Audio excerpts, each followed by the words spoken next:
হ্যাঁ, আসসালামু আলাইকুম। ভিডিওটি যারা হোমিওপ্যাথি চর্চা করেন, হোমিওপ্যাথ জুনিয়র, তাদেরকে শেখানোর জন্য এবং দেখানোর জন্য। হোমিওপ্যাথির প্রসার যদি না হয়, মানুষের জনমনে আস্থা সৃষ্টি যদি না হয়, কি করে আপনার চেম্বারে রোগীরা আসবে? আস্থা লাগবে। আমার এই পেশেন্ট, ছোট ছেলে রুকনুল ইসলাম, বয়স হলো 14 বছর।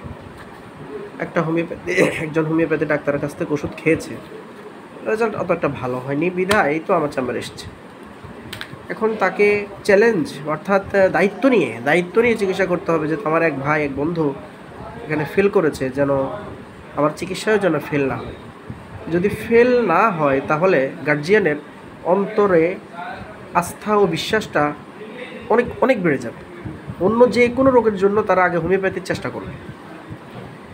তাহলে এক জায়গায় যদি আপনি আস্থা সৃষ্টি করতে পারেন, যারা ডাক্তাররা আছেন সারা বাংলাদেশে, আমার ভিডিওগুলো চ্যানেলের মাধ্যমে তো দেখেন আপনারা, আমি তো দেখি কারা আমার চ্যানেলগুলো সবসময় ওয়াচিং করেন, তাহলে আপনাদেরকেই দেখানোর জন্য, শেখানোর জন্য। আসলে এখানে গদবাঁধা কোনো ওষুধ নাই যে টিউমার থোজা দিয়ে দিবেন, ম্যাডোরিনাম দিয়ে দেবেন।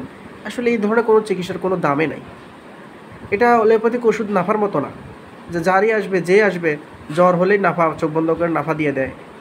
এটা তো অ্যালোপ্যাথিক চিকিৎসা না, এটা হোমিওপ্যাথিক চিকিৎসা। এখানে কেস টেকিং করতে হয়, লক্ষণ নিতে হয়, চুল ছেঁড়া বিশ্লেষণ করতে হয়, ইনভেস্টিগেশন করতে হয়। তাহলে আপনি চট করে একজনকে, যেমন একজন পুলিশ অফিসার তদন্ত যেভাবে করে, সে তো চট করে একজনকে চোর বানাই দেয় না, দোষী বানাই দেয় না। সে তদন্ত করে, ইনভেস্টিগেশন করে, চুল ছাড়া বিশ্লেষণ করে, প্র্যাকটিক্যালি করে। তা একজন ডাক্তার সে যদি পুলিশ অফিসারের ভূমিকা না রাখে, তাহলে কিভাবে সঠিক মেডিসিন রোগ অনুযায়ী ফেলতে পারবে? কোনোদিনও সম্ভব না, impossible. Doctor Robin Barman sir এভাবেই তো শিক্ষা দিচ্ছে সারা ওয়ার্ল্ডে। তাহলে আমরা তার শিষ্য, তার ছাত্র। সারা বাংলাদেশে আমরা বেশ কয়েকজন ডাক্তার আছি, এভাবেই আমরা রোগীদেরকে ইনভেস্টিগেশন করে সঠিক মেডিসিন সিলেকশন করে চিকিৎসা দিয়ে থাকি।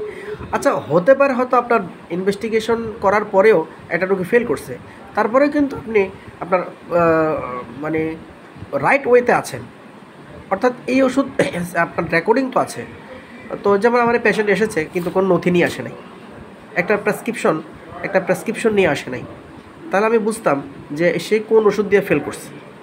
তাহলে এই যে দেখুন, আমি যে একটা নথি করলাম, প্রেসক্রিপশন পেজ রেডি করলাম, তাহলে এই জিনিসটা ওনার কাছে থাকবে।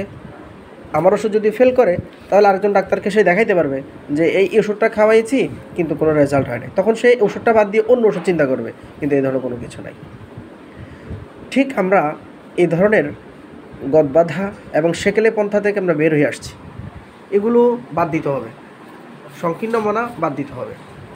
সুন্দর করে ইংরেজি ভাষায়, যেহেতু ইন্টারন্যাশনাল ল্যাঙ্গুয়েজ, ওই ইংরেজি ভাষায় সুন্দর একটা প্রেসক্রিপশন পেজ প্রস্তুত করতে হবে, যাতে করে রোগী বুঝতে পারে এবং অন্য ডাক্তার বুঝতে পারে এখানে কি রোগ নির্ণয় হলো, কি ওষুধ দেওয়া হলো। সো বন্ধুরা, আসুন, এগুলো ভূমিকা কথা আমি বলে থাকি অলওয়েজ ডাক্তারদেরকে একটু শেখানোর জন্যই। তাহলে আমার এই পেশেন্ট রুকনুল ইসলাম, তাকে আমাদের চিকিৎসা করতে হবে টিউমার। দেখে আসুন, এই যে টিউমার, রিস্ট জয়েন্ট। এটাকে কী বলে আপনারা জানেন? এটা হলো মেটাটার্সাল। এই যে হাড়গুলো এখানে দেখি এই মেটাটার্সাল, এই যে এটা মেটাটার্সাল, এগুলো টার্সাল, এই মেটাটার্সাল হাড়। এই যে হাড়ের উপরে এই যে এখানে দুইটা টিউমার, রিস্ট তো এটা তো রিস্ট জয়েন্ট, তার উপরে মেটাটার্সাল হাড়ের উপরে এখানে দুইটা টিউমার। এই যে দুইটা টিউমার আমি অলরেডি ধরলাম, কিন্তু উইদাউট পেইন, অর্থাৎ পেইনলেস, কোনো ব্যথা নাই, ঠিক না? আসুন, তাহলে আমাদেরকে সঠিক ওষুধটা প্রয়োগ করে দেখা যাক, চেষ্টা করা যাক এই টিউমারটাকে ভ্যানিশ করার জন্য। ওর শরীরে গরম বেশি। কি বলছো? কি বেশি? মুখ খুলে বলো। গরম বেশি। জিহ্বাটা দেখাও।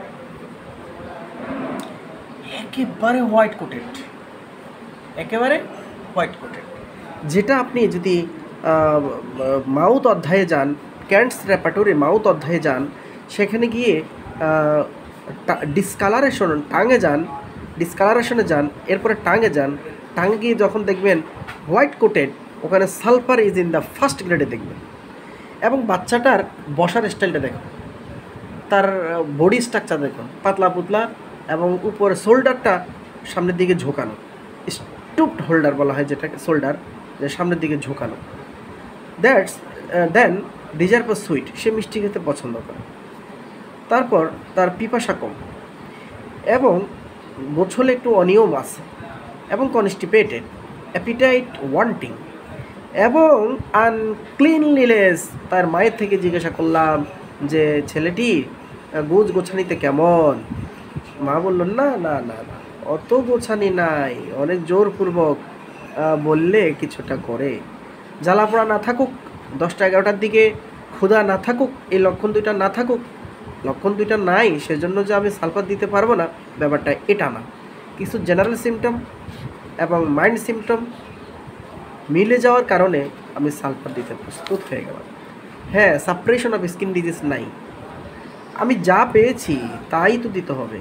আমি তো খুঁজেছি, পাই নাই, কিন্তু আপনাকে আমাকে সময় দিতে হবে, খুঁজতে হবে, ইনভেস্টিগেশন করতে হবে, সেটার উপরে আপনি প্রেসক্রিপশন করতে হবে। সো বন্ধুরা, আর কথা না বাড়িয়ে এখানে শেষ করলাম। বাচ্চাটার জন্য ব্রিমস্টোন অর সালফার পাওয়ার হলো 4 এবং 5। Thank you.